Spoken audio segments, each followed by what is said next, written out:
It was a takeover that ran from great to meh. And unfortunately, a little more meh than I would have liked. I'm Joe Rentham with my review of WWE NXT TakeOver XXX, also known as TakeOver 30, also known as a number you would have to cut in half before Velveteen Dream would actually care about it. So, this show did have a little more meh than I would have liked. That being said, the highs far outweighed the lows in that ladder match and that title change. Oh boy, I really like that. That being said, I'll have some criticisms, but first off, Regal tells Pat Mcafee, hey, you and your entourage and Cole in the Undisputed Era, it's not going to be the entourages, it's going to be one-on-one. Didn't work out that way, but led to a pretty cool spot. And I'm going to surprise you with some of the praising I'm going to have. What I'm not going to praise is Breezango versus Lorcan and Birch versus Wilde and Mendoza of Lego del Phantasm. That's what I'm going to call them.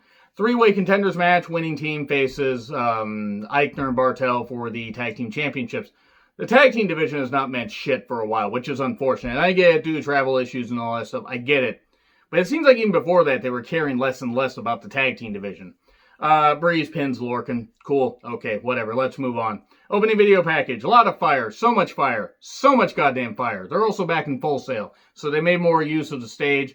Yes, you still had some of the people banging on the hockey glass, but it seemed like there was more energy with the recruits here. I don't know. It just seemed like there was a little more openness to it. It was just really, really cool to see. And then Vic and Graves on commentary. Beth chimed in. It seemed like they had about 18 people on commentary, though. And then we get Finn Balor versus Timothy Thatcher. So much repeated striking from behind. So much submission wrestling. So much great mat wrestling. This was really good stuff. They traded the strikes well. They did some great shit. Finn getting his leg focused on. Arm focus as well. Really, really good stuff. I really liked the back and forth. I really liked this match. This was well-paced, well done. It was perfectly done at the end, in my personal opinion. Because it seemed like Thatcher was going to get the victory, but oh no, Finn hits the Bloody Sunday, which, you know, I know they call it the 1916, but I'm calling it the Bloody Sunday. 1, 2, 3. Match is good. Very good way to open the main show. So I didn't care about the tag team three-way. What I really liked was Damien Priest versus Cameron Grimes versus Johnny Gargano versus Bronson Reed versus Vel 16 Dream. Look, Dream looked like he would rather be anywhere else, possibly at a Sweet 16 party that he was not invited to. He didn't seem like he wanted to be there at all. And the freaking recruits gave him an ice-cold reaction. Now, unless it's a complete work, and he actually didn't do anything wrong, which I still think he did, because it's a little bit weird what's going on. But that being said, they gave him an ice-cold reaction, like nothing. Absolutely not. I think there was like one person that might have said a little bit of something. But Dream just really didn't look like he cared that he was there. Like, at all. They could have just made this a four-way match. Or they could have included somebody else and made it better. Yeah, good lord. And also, Velveteen came out in chainmail. He's the only guy in the world I know that wears more chains than his ancestors. And if you get that line, if you get that reference, I absolutely love you guys. So, everybody hates Velveteen is what this match should have been called. So, yeah, too much to call. Really, way too much to call. I'm just going to call a few spots here. Grimes gets split between the ladders. Ouch. Bronson Reed with Bam Bam Bigelow-inspired tights. That was really good shit. The ladder toss by Priest and Dream, where they're just like, no, we're just going to do this. We're just going to toss it. Like, if this had been 3D, it would have been, oh, God, the ladder's hitting us. Reed hits an incredible splash. Everybody dives. Candice gets involved. Look, I will not question Candice's toughness. I've seen some of the matches she's done where she really did bust her ass and bled and did a whole lot of shit. But I'm sorry. Candice's involvement in this did nothing for me. It did absolutely nothing for me. I know why they included her. She was doing everything she could to help her husband win. It just didn't work. This just didn't work for me. I know it worked for some others, and that's fine. It just didn't work for me at all. To me, it kind of took away from the match, kind of ruined the match. She did get her comeuppance.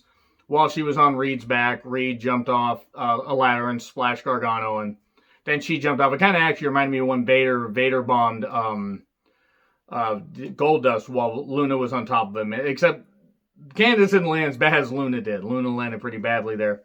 Velveteen botches horribly, and then a powerbomb botch. Like Gargano just practically. I'm amazed that Grimes' shoulder didn't get sliced there.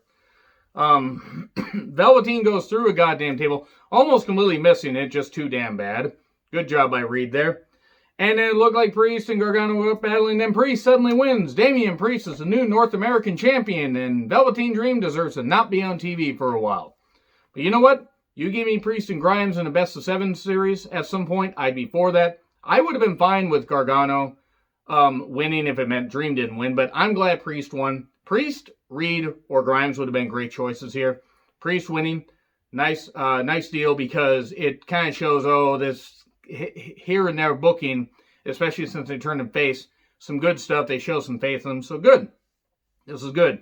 Now we're going to get to Adam Cole versus Pat Mcafee. I'm going to surprise you guys here. Pat Mcafee is exactly what they wanted Gronk to be. Now, Gronk honestly should have done way more than he did, but he didn't want to. He wanted to return to the NFL. I'm not going to call this like one of the greatest matches, though, like other people did. As far as my expectations, I will say that Pat over-delivered. Pat took it seriously. He was blown up really quickly, though, to be fair. It's his first match, even with the training, and even with him being an incredible athlete. He wasn't blown up like Lawrence Taylor. Not that bad, but he was blown up.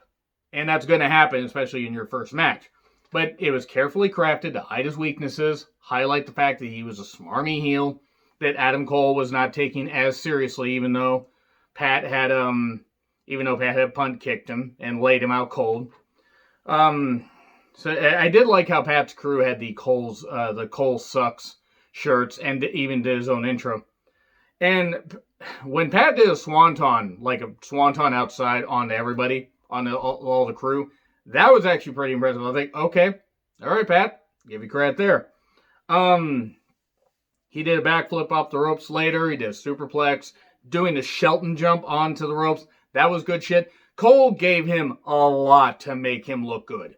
And I'm not saying that Pat didn't hold up his end of the bargain. He did. I will give him credit. I will give full credit. Pat Mcafee did better than I thought he would.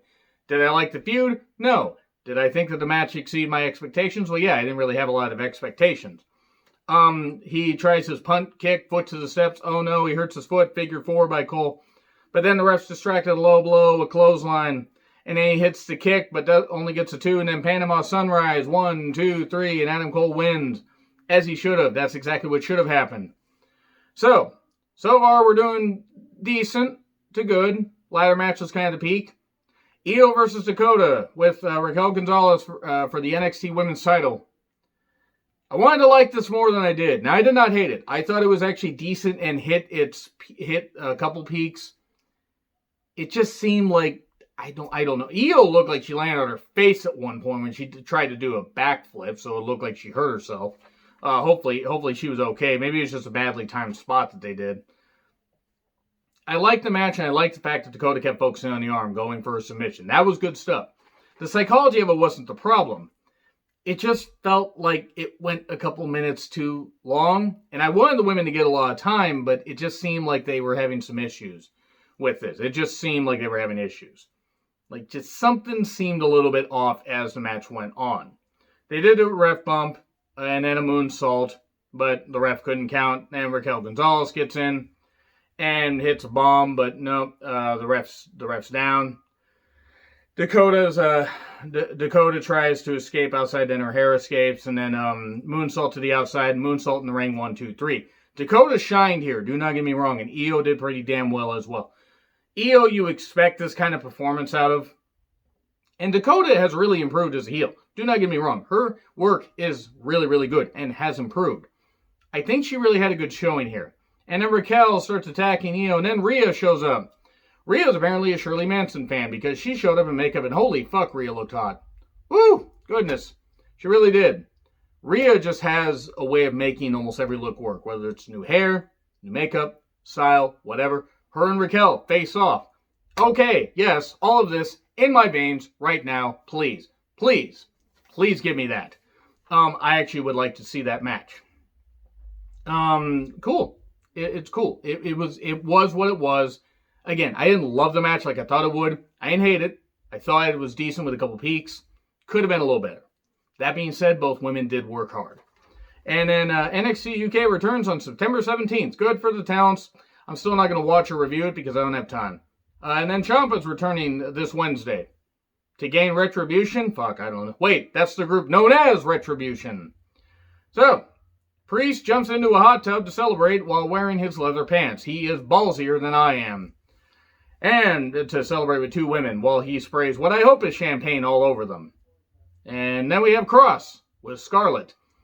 versus Keith Lee, NXT Championship. Big men slapping into each other, a big, meaty main event. I liked it. Now, it was about on par, unfortunately, with Dakota and Io. It didn't quite seem to get out of first gear, or even second gear. It just, and I didn't expect these guys to be doing a ton of flips and shit and everything. After Keith had dominated for a bit, Kross kept focusing on the arm, beating up the arm, going for the cross jacket, doing that. That was some good shit. Keith kept coming back, looked like he was going to go for the moonsault, and then got hit with the Doomsday Saito suplex off the ropes. 1, 2, 3. So new champion. So suddenly Karrion Kross is the new NXT champion. A lot of people don't like it. If it leads to Keith Lee going and, say, facing The Fiend on SmackDown, or Braun on SmackDown and winning the Universal Championship, whatever happens on SummerSlam, because I don't have a time machine. It's in the wash, so bad idea to wash a time machine, but I digress. If it leads to Keith Lee going, to Raw or SmackDown and doing some stuff, great. I'm all for it. I don't think him having a short NXT title reign is as bad as people think, if it leads to something. Now, if it doesn't 6 months down the road, okay, I'm fully willing to admit it was a bad idea. But they see big things in Karrion Kross, and I think it's a good idea. So, overall, not a bad takeover. Not a great takeover. If I were to grade, I'll grade it. I haven't graded a takeover in a while. B. Mainly for the ladder match and a couple other things. Let me know what you guys think in the comments. Like, share, subscribe, Twitter handle in the description. I'm John Rethlin. I'll see you soon.